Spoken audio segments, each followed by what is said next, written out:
RKB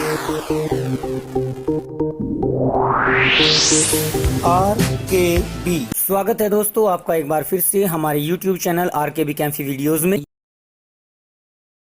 कक्षा 12 के लिए हमारा एसीटोन टॉपिक चला हुआ है, जिसमें हमने पिछली वीडियो में आपको एसीटोन के कुछ रासायनिक गुण को बताया है। अब आगे की वीडियो में हम एसीटोन के बचे हुए रासायनिक गुणों को लेकर चलते हैं, जिनमें अगला आता है आपका PCl5 के साथ क्रिया। PCl5 के साथ क्रिया ये भी एसीटोन के साथ प्रतिस्थापन अभिक्रिया देता है। वो किस प्रकार से देगा, देखना, यह जाएगा CH3 twice C double bond O के साथ। ये CH3 को मैंने इस प्रकार से लिख दिया, प्लस जो PCl5 है उसको हमने PCl3 इंटू Cl और Cl के रूप में लिख दिया।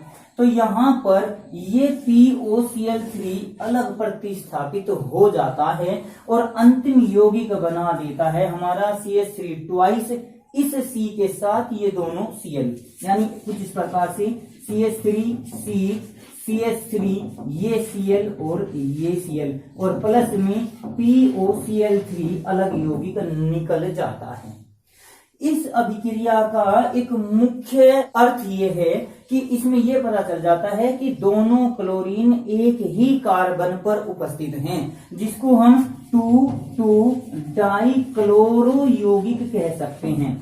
3 कार्बन के कारण प्रोपेन हो जाएगा तो 2,2 डाइक्लोरो प्रोपेन हो जाएगा। और ये आपका एक जेमिनल डाइहैलाइड होता है, जेमिनल, जिसमें कि दोनों हैलोजन परमाणु एक ही कार्बन परमाणु पर जुड़े रहते हैं। अगर ये अलग अलग कार्बन पर जुड़े हों तो जैसे एल्किल हैलाइड वाले चैप्टर में आपको बताया था, उसको हम विकिनल यौगिक कह देते हैं। तो जब एसीटोन PCl5 के साथ अभिक्रिया करता है तो वो 2,2 डाइक्लोरोप्रोपेन या जेमिनल 2,2 डाइक्लोरोप्रोपेन बना देता है। अब इसके बाद एक और अभिक्रिया लेकर चलते हैं कि जब भी आपका एसीटोन CH3COCH3 सोडियम या फिर सोडामाइड NaNH2 सोडियम या सोडामाइड के साथ क्रिया करता है तो यहां से ये एक हाइड्रोजन को प्रतिस्थापित कर देता है, यानी ये यौगिक बना देगा CH3CO और CH2 और उसके बाद आ जाएगा Na। जब ये सोडियम के साथ क्रिया कर रहा है तो प्लस निकाल देगा ये हाइड्रोजन गैस के रूप में, और अगर ये सोडामाइड के साथ क्रिया कर रहा है, NaNH2 के साथ क्रिया कर रहा है, तो यहां पर निकाल देगा NH3। ये अभिक्रिया एक बात को प्रदर्शित करती है कि इस एसीटोन में जो ये अल्फा हाइड्रोजन है ये अम्लीय प्रकृति का होता है। किसकी तुलना में, जब इससे ज्यादा अक्षारीय पदार्थ को इसके साथ क्रिया करता हो। लेकिन क्या होता है कि अगर इस एसीटोन से अधिक अम्लीय पदार्थ आ जाए तो फिर यह हाइड्रोजन किस प्रकार से विस्थापित होगा। देखिए यहां सोडियम और सोडामाइड इसके मुकाबले एसीटोन की तुलना में प्रबल अक्षारीय हैं, तो ये हाइड्रोजन को प्रतिस्थापित कर देते हैं, जिससे ज्ञात होता है कि एसीटोन का ये हाइड्रोजन अम्लीय प्रकृति का है। अब देखते हैं इसकी अम्ल के साथ किस प्रकार से अभिक्रिया होती है। अम्ल के रूप में हम नाइट्रस अम्ल HNO2 को लेकर चल सकते हैं। तो नाइट्रस अम्ल यानी HNO2 के साथ क्रिया, देखिए एसीटोन को हम प्रदर्शित कर सकते हैं CH3COCHH2 के रूप में। ये CH3 को हमने CHH2 के रूप में लिख लिया। तो अब इसके साथ जब HNO2 की क्रिया की जाती है तो HNO2 नाइट्रोजन का एक ऑक्सो एसिड है, जिसको लिखा जा सकता है O+N*OH के रूप में। तो यहां से ये हाइड्रोजन को प्रतिस्थापित कर देगा और जो अंतिम यौगिक बनेगा वो बनेगा CH3COCH double bond N single bond OH। इस यौगिक का नाम होता है एसीटोन ऑक्सिमनो।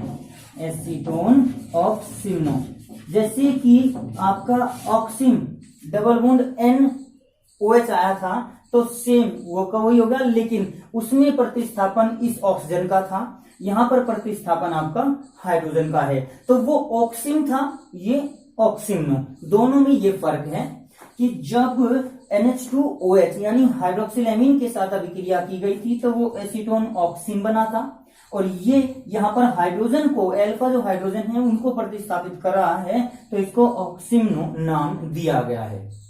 इसके बाद एक अत्यंत ही इंपॉर्टेंट रिएक्शन आती है जिसको कहा जाता है हेलोफॉर्म अभिक्रिया।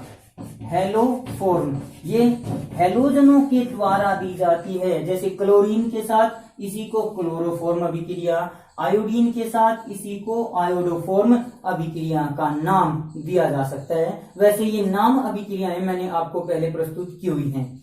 तो इस हेलोफॉर्म अभिक्रिया में क्या होता है कि जिनमें अल्फा हाइड्रोजन परमाणु उपस्थित होता है वो ही इस अभिक्रिया को प्रदर्शित करते हैं। तो अल्फा हाइड्रोजन युक्त यौगिक इसमें हेलोजन के साथ रिएक्शन करेगा और किसी अक्षार जैसे NaOH या KOH के साथ रिएक्शन करके एक ट्राई हेलोजन यौगिक CHX3 का निर्माण कर देता है। इस यौगिक को हेलोफॉर्म कहा जाता है। फिर से बता रहा हूं कि अल्फा हाइड्रोजन युक्त कोई कार्बनिक यौगिक जब हेलोजन और अक्षार NaOH या KOH के साथ रिएक्शन करेगा तो एक ट्राई हेलोजन यौगिक बना देगा जिसको हेलोफॉर्म कहा जाता है। क्योंकि यहां पर हमारा CH3COCH3 ये एसीटोन अल्फा कार्बन युक्त है, इसके पास अल्फा हाइड्रोजन होते हैं, तो ये भी इस अभिक्रिया को देगा।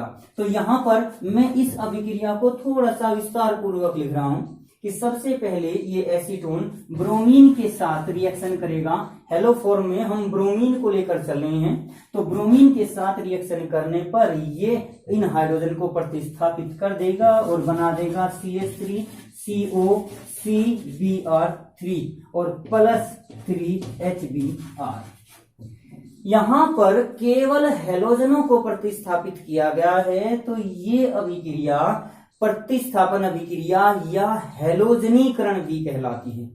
केवल हेलोजनों ने हाइड्रोजन को प्रतिस्थापित किया तो ये अभिक्रिया ब्रोमीनीकरण, ब्रोमीन के कारण, क्लोरीन के कारण क्लोरीनीकरण कहलाएगी, और हेलोजन के कारण ये हेलोजनीकरण अभिक्रिया भी कहलाती है। इसको दे दिया। इसके पश्चात जो हमारा NaOH है अक्षार, वो फिर हेलोजन यानी ब्रोमीन के साथ फिर से रिएक्शन करेगा और उसके बाद बना देगा NaOBr, NaOBr और +HBr बना देगा, सोडियम हाइपोब्रोमाइड का निर्माण कर देगा।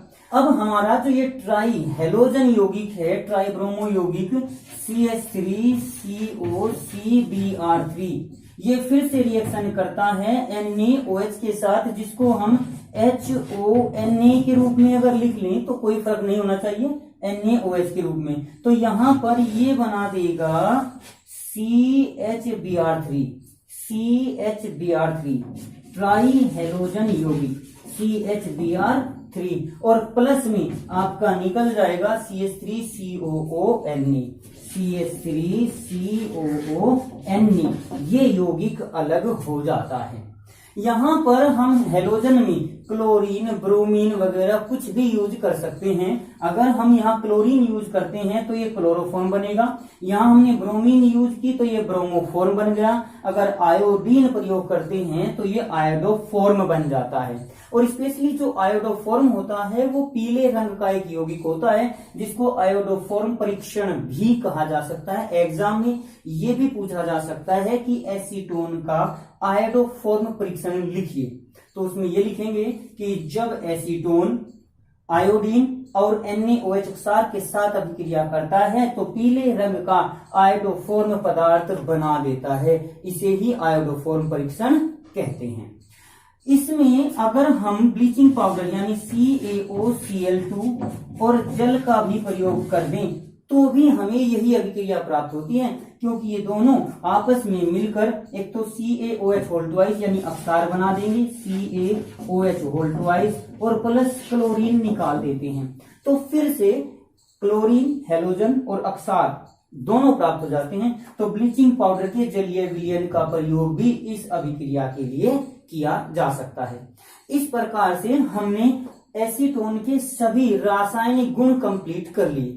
कभी कभी इस अभिक्रिया का प्रयोग इस रूप में भी किया जा सकता है, ये भी पूछा जा सकता है कि एक ऐसी अभिक्रिया का उदाहरण दीजिए जिससे CH3CO यानी एसिटिल समूह की पहचान हो सकती है, या आप कैसे सिद्ध करेंगे कि एसीटोन में एसिटिल समूह CH3CO समूह उपस्थित होता है। तो इसके लिए भी आपको इस हैलोफॉर्म अभिक्रिया का ही उदाहरण देना पड़ेगा।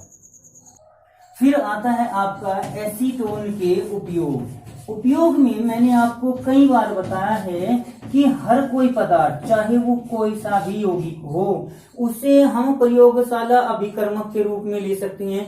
ये पहला उपयोग तो हर जगह लिख दीजिए। दूसरा उपयोग भी होता है अनेक प्रकार के यौगिकों को बनाने में, जैसे अभी पढ़ा है हमने हैलोफॉर्म वगैरह अभिक्रिया में, आयोडोफॉर्म बनाने में, क्लोरोफॉर्म बनाने में, एक हमने पिछली वीडियो में प्रस्तुत किया था क्लोरिटोन नींद की दवा बनाने में। तो अनेक यौगिक बनाने में और एसीटोन का एक बहुत ही उत्तम उपयोग होता है विलायक के रूप में। एसीटोन का प्रयोग किया जाता है, दूसरे पदार्थों को इसके अंदर घोला जा सकता है। तो यहाँ पर हमारा एसीटोन टॉपिक कंप्लीट हो जाता है। एसीटोन की सभी वीडियो हमने आपके सामने प्रस्तुत कर दी हैं। उम्मीद करते हैं कि आपको हमारी सभी वीडियो पसंद आई होंगी। आप इन वीडियो को अगर कोई टॉपिक समझ में नहीं आता है तो दोबारा से क्रमानुसार देखिए। मैंने आपको प्लेलिस्ट बनाकर भी चैप्टर वाइज ये वीडियो प्रस्तुत की हुई है। आप प्लेलिस्ट से उन वीडियो को सेलेक्ट कर सकते हैं। और जो क्वेश्चन आपकी समझ में नहीं आता है, जो प्रॉब्लम आपके सामने आती है, आप उनको कमेंट बॉक्स में जरूर लिख दें। हम उनका जवाब आपको हर संभव देने की कोशिश करेंगे। धन्यवाद।